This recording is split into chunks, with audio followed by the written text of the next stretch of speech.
नमस्कार दोस्तों, जैसे कि हमने पार्ट 2 में देखा कि महाभारत के अनुशासन में ऋषि माननीय श्री कृष्ण से पाशुपत अस्त्र का कुछ इस तरह से वर्णन करते हैं कि संपूर्ण शास्त्र का विनाश करने वाला पाशुपत अस्त्र अग्नि, नारायण, इंद्र और वरुण के शस्त्र से भी बढ़कर शक्तिशाली है।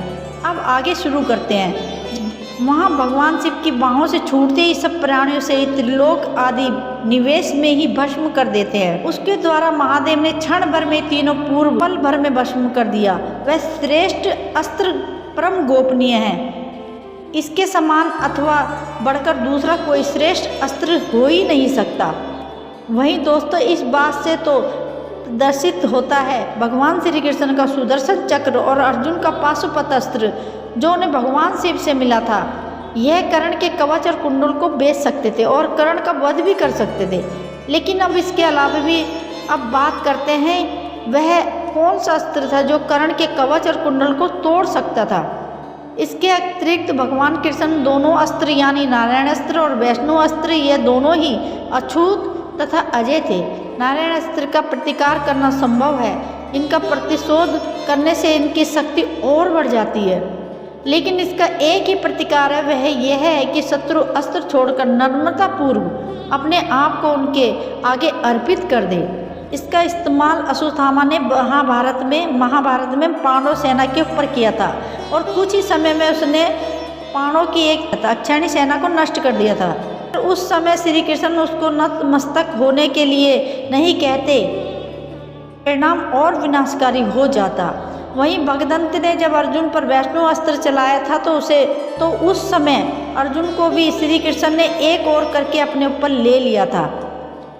तो यह भी साबित होता है कि भगवान विष्णु के दो अस्त्र नारायण अस्त्र और वैष्णव अस्त्र भी कर्ण के कवच कुंडल को तोड़ सकते थे और कर्ण का वध कर सकते थे। अब आप में से कोई सोचेगा कि कोई कैसे कवच और कुंडल को तोड़ सकता है, तो रामायण काल में इसका मौजूद है। कहते हैं रावण के तीसरे पुत्र अटकाय के पास भी दिव्य कवच था जो उन्हें ब्रह्मा जी के द्वारा मिला था और कहते हैं कि उसे लक्ष्मण जी ने ब्रह्मास्त्र से तोड़ डाला था।